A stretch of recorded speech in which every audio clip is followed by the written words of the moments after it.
우리 고난을 품으면 깊이가 생긴다라는 제목을 갖고 하나님의 말씀 증거하도록 하겠습니다. 세상에 많은 사람들이 실력을 쌓기 위해서 노력하고 있습니다. 많이 스펙을 쌓는다 그러죠. 그렇기 때문에 많이 배우게 됩니다. 우리 성도 여러분들도 많이 배우고 또 이 자리에 앉아 있는 것 같습니다. 우리 아무것도 할 수 없는 곳에서 시작한다는 것입니다. 배움의 시작은 어디 있습니까? 아무것도 없는 거겠죠. 우리 알고 배우는 것은 거의 없다라는 겁니다. 우리 알면은 배우지 않는 것이 교만한 사람의 특징인데, 교만한 사람은 어떻습니까? 자신이 더 많은 걸 알고 있으면은 배울 필요가 없다고 하죠. 그래서 우리는 배울 때에는 아무것도 없다라는 마음, 내가 가진 것이 없다, 부족하다라는 마음을 갖고 배울 수 있어야 한다는 겁니다. 어린아이가 처음 말을 배울 때 어머니 뱃속에서부터 말을 배워서 태어나진 않습니다. 아무것도 모르는 상태에서 말을 배우고 글을 알게 되고, 그 다음에 이제 전문적으로 이제 학교도 들어가게 되고, 이렇게 배움의 과정이 있어야지 아이들도 성장하게 되더라는 겁니다. 그렇기 때문에 누구든지 배우는 일 피할 수 없습니다. 그렇기 때문에 우리 성도님들도 배우는 일 누구도 우리 이것을 피할 수 없고 우리가 다 같이 배워야 한다는 겁니다. 오늘 본문의 말씀이 되는 배경, 에스라서는요, 바벨론을 멸망시킨 바사 제국입니다. 바사 제국의 지금으로 말하면 페르시아 제국의 고레스 왕의 조서로부터 시작됩니다. 엘리야 선지자의 예언대로 70년의 포로 생활 중요한데, 이 포로 생활을 끝내고 스룹바벨로 인도하에 유다 땅으로 귀환하는 모습이 소개되고 있습니다.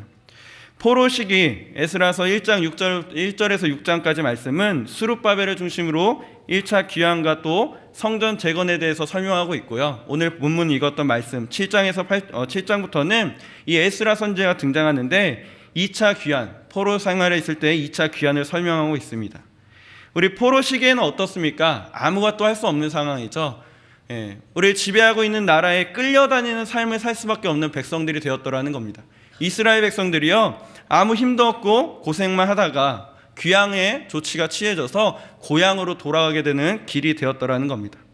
그러던 중에 하나님께서 에스라 선지자를 통하여서 이스라엘 백성들에게 꼭 필요한 것을 얻게 하기 위해서 보내주셨더라는 겁니다.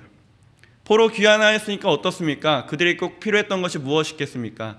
집도 필요했을 것이고 또 여러 가지 생활하기 위해서 많은 것이 필요했을 거라는 겁니다. 그런데 하나님께서 에스라 선지자를 통해서 이 농사 짓는 방법들, 집 짓는 방법들을 가르쳐 준 것이 아니라 교육하는 것, 하나님께서 가장 중요한 것을 에스라 선지자를 통해서 가르쳐 주셨더라는 겁니다. 그것이 바로 오늘 배움이라는 겁니다. 말씀의 가르침의 중요성을 깨우쳐 주니까 이스라엘 백성들이 다시 회복되는 모습을 보게 되더라는 겁니다.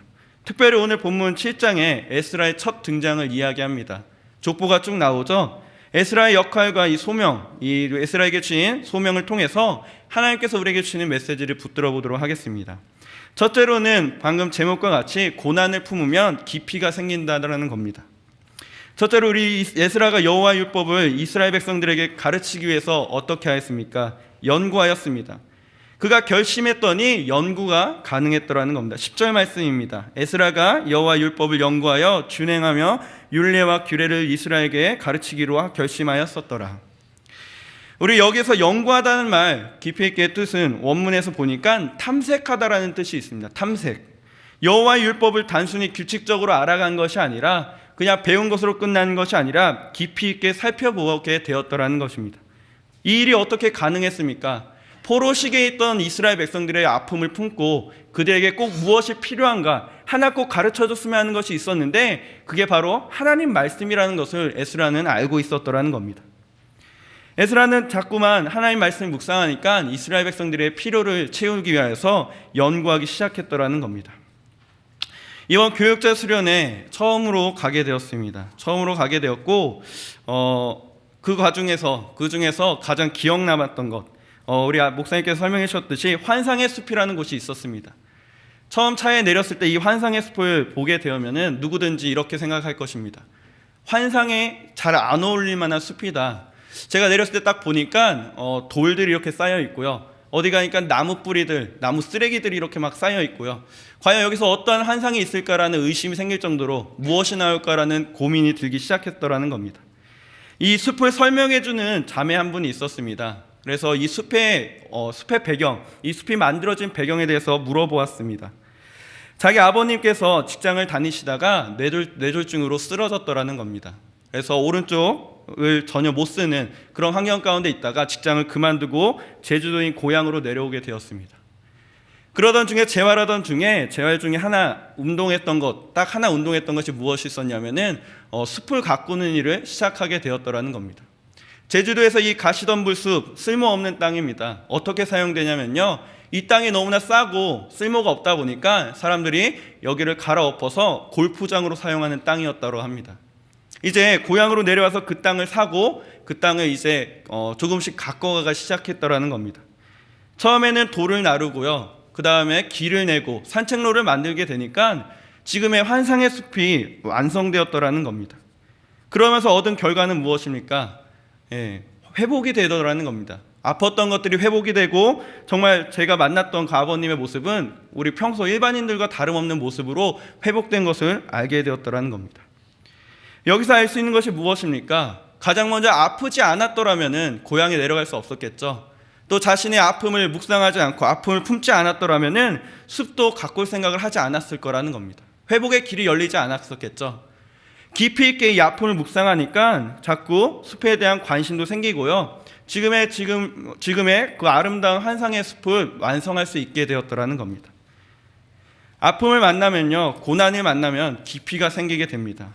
우리 말씀을 아는 깊이 있는 우리 지식이 우리 성도님들에게 필요하다라는 겁니다. 그런 의미에서 이번 성경대학은 우리 성도님들에게 가장 좋은 기회가 될 것 같습니다. 특별히 창세기 말씀을 증거하는 제 강의를 들으라는 얘기는 아니고요. 다 들으셔야 합니다. 다 들어야 되지만은 기회는 언제나 주어지겠지만은 우리 성도님들에게 깊이 있는 말씀의 연구가 필요하다는 이야기를 하자는 겁니다. 우리 안다고 해서 우리 연구하지 않으면요, 지식은 얇을 수밖에 없습니다. 연구하지 않는 지식은 우리 너무나 얇은 지식이 될 수밖에 없더라는 겁니다. 요즘 젊은 세대는 어떻습니까? 인터넷 세대라 그러죠. 그리고 핸드폰 세대입니다.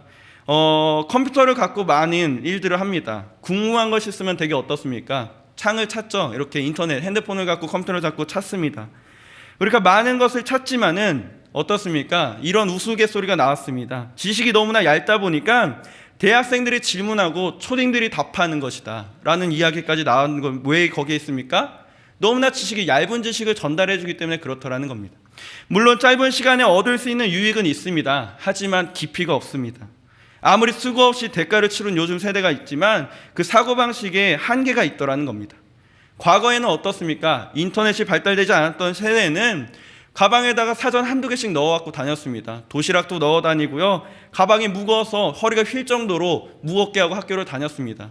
저는 도시락 2개 들고 다녔는데 어떻습니까? 지식을 찾기 위해서, 단어 하나의 뜻을 알기 위해서 사전을 찾아보는 훈련이 되어 있더라는 겁니다. 그러니까 깊이가 생깁니다. 자신이 필요한 것들 일일이 찾아다녔더라는 겁니다. 도서관에 가게 되고요, 손으로 쓰는 수고와 노력이 있으니까 지식의 깊이가 생길 수밖에 없더라는 겁니다. 우리가 수고하고 노력하면요, 깊이가 생깁니다. 그리고 꼭 필요한 부분, 나에게 없는 부분을 채우기 위해서 연구하기 시작하면요, 깊이가 생기더라는 겁니다. 우리 짧은 시간에 요즘 젊은 세대 같은 문제들, 짧은 시간에 얻는 유익이 아니라 우리가 깊이 있는 말씀의 묵상을 통해서 얻는 유익이 있는 믿음의 성도들에게 간절히 기도드립니다. 오늘 에스라는요, 이스라엘 백성들에게 율법을 가르칠 수 있는 마음이 있었습니다. 어디에 있었습니까? 그들이 겪는 고통을 하나님께 울부짖으며 간구했기 때문에 그들의 필요를 채우기 위해서 에스라가 연구함으로 깊이가 생겼더라는 겁니다. 이렇게 가르칠 수 있는 마음의 원동력이 어디 있나 한번 생각해 보았습니다. 바로 백성들이 포로로 고통받는 모습을 통해서 결심했더라는 겁니다. 백성의 아픔을 품으니까 이러한 깊이들이 생겼더라는 겁니다. 우리가 연구하고 공부하는데 게을리해서는 안 됩니다. 우리 특별히 우리가 공부하는 모태신앙일수록 어떻습니까? 모태신앙일수록 배움에 힘이 없더라는 겁니다. 모태신앙들은 성경을 다 알고 접근합니다. 다 아는 듯이로 접근합니다. 그러니까 공부를 안 하게 되죠. 오히려 초신자들은 어떻습니까? 배우려고 노력하는 모습들이 있습니다. 아는 것이 없으니까 자신의 부족함을 알고 자신이 더 공부하려고 노력하니까 깊이 있는 모습을 알 수 있게 되라는 겁니다. 특별히 성경을 다 알 수 없지만, 우리가 그것을 통해 다 알 수 없지만 특별히 지도자의 자리, 리더, 교사의 자리에 있을 때 우리 연구해야 할 필요가 있더라는 겁니다. 누구를 위해서 해야 합니까? 우리 아이들이 하나님 말씀을 알기 위해서 우리가 배워야지만 가르칠 수 있는 것 아니겠습니까? 그렇기 때문에 우리가 성도로서 우리가 하나님께 귀하게 쓰임 받기 위해서는 우리 리더의 자리에서 정말 가르치는 깊이 있는 교육이 우리에게 필요하다는 겁니다. 배움은 누구에게나 필요합니다. 배움이라는 것, 높은 지식을 요구하는 것이 아니라 배우고자 하는 마음, 또 아픔을 품고 고통을 품음으로써 필요를 채우기 위한 노력이 우리 성도가 해야 되는 일이라는 겁니다. 그런 의미에서 우리가 하나님 앞에 깊이를 요구하고 또 깊이 있는 성도가 되기를 간절히 기도드립니다. 두 번째로는 현장에서의 가치를 누리라는 것입니다. 우리 둘째로 연구로 끝나지 않았습니다. 에스라는 본인이 직접 행하였다는 것을 우리가 알 수 있습니다. 우리 10절에도 나오지만요, 결심한 이후에 그가 행동으로 직접 나왔습니다. 우리 아닥사스다 왕을 통하여서 현장에서 뛴 모습을 우리가 알 수 있더라는 겁니다. 본문 우리가 읽지는 않았지만 25절 말씀에 에스라여 너는 내 손에 있는 내 하나님의 지혜를 따라 내 하나님의 율법을 아는 자를 법관과 재판관을 삼아 강 건너편 모든 백성을 재판하게 하고 그 중에 알지 못하는 자는 너희가 가르치라. 왕의 명령이었습니다. 현장에 가서 네가 직접 가르치라는 얘기라는 겁니다. 분명히 가르치는 사람으로서 자신이 행하지 않고요, 아무도 가르치지 않는다면요, 소용없게 되더라는 겁니다. 자신이 직접 경험해보지 않고 가르치는 것은 힘이 없더라는 겁니다. 오늘 어떤 일을 하더라도 우리에게 경험이 중요하다는 겁니다. 기독교는 어떻습니까? 행위의 종교이죠. 행함이 있는 종교 아닙니까? 하나님께서 말씀 주시는 것을 순종할 때에 그 순종함으로 일이 되더라는 겁니다. 우리 믿어 순종함으로 우리가 하나님이 살아계심을 체험하는 것이 성도의 바람직한 모습입니다. 우리 체험이 없는 성도, 신앙의 고백도 나올 수 없습니다. 하나님의 임재함을 체험이 없는, 우리 경험이 없는 곳에서 나오는 지식들은 가짜가 될 수밖에 없더라는 겁니다. 오늘 작은 것이라도 하나님 말씀에 순종함으로 우리가 말씀에 행함이 있는 우리 믿음의 성도들이 간절히 기도드립니다. 그런 의미에서 어떻습니까? 가장 쉬운 예로요, 선교에 대한 중요성 모두가 다 알고 계시지 않습니까? 그런데 선교는 어디에서 그 능력을 얻을 수 있습니까? 현장에서 누릴 수 있더라는 겁니다. 선교에 대한 중요성을 알아서 가자 하지만은 정말 선교에 대한 체험이 있는 사람들만이 선교의 큰 은혜를 누릴 수 있더라는 겁니다. 알고 많은 사람들은요, 그냥 말로 하고 끝나버린다는 겁니다. 우리가 중요성을 깨닫고 있다면 우리가 현장에서 쓰임받고 현장에서 뛰어나가서 귀하게 쓰임받는 성도 되어야 한다는 것입니다. 이번 교육자 수련 중에서 두 번째 기억에 남았던 곳은요, 우리 방금 말씀하셨던 월비 캠프장이었습니다.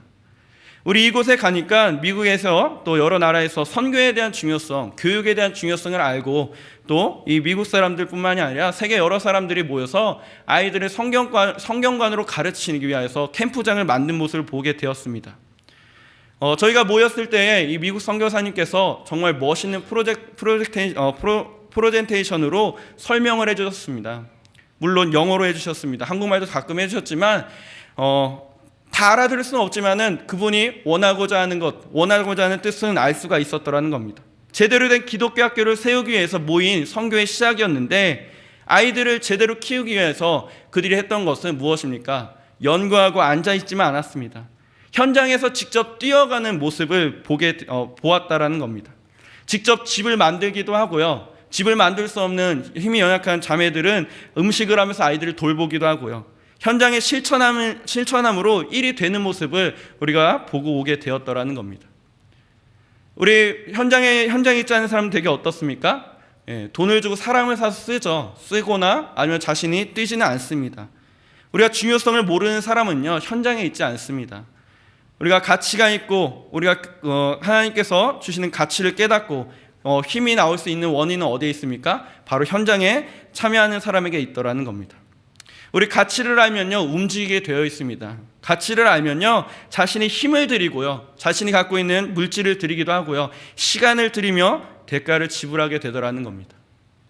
학교를 짓고 있었습니다. 짓고 있는데 공사 현장에 가니까 선교사 되는 분들이 가서 직접 못질도 하고요, 시멘트도 나르고요, 나무도 나르고요, 직접 뛰는 모습을 보게 되었더라는 겁니다.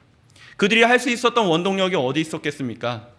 이 것들도 자신이 현장에서 뛰는 것을 통하여서 아이들이 잘할 것, 아이들이 배우는 것들, 아이들이 우리의 모습을 보고 알아가는 것이 더 큰 것이기 때문에 그 일들이 가능하게 되더라는 것입니다. 우리 예수님도 십자가를 지시고 가셨습니다. 말씀하신 것이 아닙니다. 내가 십자가를 지겠노라 말만 하신 것이 아니라 또 다른 제자들에게 너 내 십자가 대신 지어라. 너 힘세니까 이 십자가 들어라. 이렇게 얘기하지 않으셨습니다. 직접 십자가의 길을 가시고 십자가를 지시고 십자가에 달려 죽으셨습니다. 그럼 우리가 예수님의 제자가 되고 따라갈 수 있게 되는 것 어디에 있습니까? 생명이라는 가치가 있기 때문에 가능한 것 아니겠습니까? 오늘 우리가 그냥 자리에서 머무는 성도가 아니라 배움의 깊이를 깨닫고 또한 그 깊이 가운데 현장에 뛰어들 수 있는 그 가치를 깨달을 수 있는 믿음의 성도에게 간절히 기도드립니다. 우리 예수님이 아니셨다면 아무도 십자가 질 수 없었습니다. 예수님이 포기하셨더라면 우리가 그 십자가의 은혜를 누릴 수 없었을 것이라는 겁니다. 예수님 십자가 지셨다는 겁니다. 우리 현장에서 또 하나님께서 주시는 현장에서 누릴 수 있는 가치, 이것을 깨닫는 믿음의 성도들에게 간절히 기도드립니다. 말씀의 결론을 맺으려 합니다. 우리 공부하지 않고는요 알려줄 수 없습니다. 내가 배운 것이 없기 때문에 그렇습니다. 배워서 남주냐? 배워서 남줄 수 있습니다.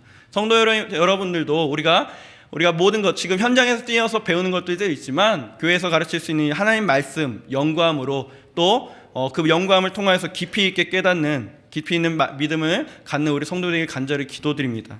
또 이런 깊이 있는 연구는 어디에 있습니까? 경험으로 나와야겠죠. 이 말씀에 체험이 있어야겠죠. 기도하며 응답되는 것들이 우리 삶에 체험이 있어야지 자녀에게도 가르쳐 줄 수 있겠죠. 우리가 정말 하나님 말씀에 순종함으로 체험함으로 우리 가짜 신앙이 아닌 진짜 신앙, 우리 예수님을 통한 구원의 확신의 체험이 있는 고백이 있는 또한 이것들을 연구하고 또 체험함으로 나아갈 수 있는 믿음의 성도들에게 간절히 기도드립니다. 말씀을 마치고 기도하겠습니다. 이 시간 함께 기도하실 때에 우리가 하나님 정말 깊이 있는 성도 되길 원합니다. 하나님 말씀 앞에서 우리가 그냥 태어나서 그냥 쭉 들어있는 말씀만으로 가는 것이 아니라 하나님 말씀에 깊이 있게 연구하고 공부할 수 있는 기회를 달라고 기도하시고 또 공부하실 때에 우리가 아픈 사람들 품고 나아감으로 깊이 있는 성도 되게 하려고 기도하시고 두 번째로는 현장에서만 누릴 수 있는 가치를 깨닫게 해달라고 기도하기 원합니다. 우리 현장에서 우리 직장 가운데 또 가정 가운데서 하나님께서 주시는 은혜와 가치를 깨닫는 믿음의 백성 되게 해달라고 이 시간 함께 간구하도록 하겠습니다. 기도하시겠습니다.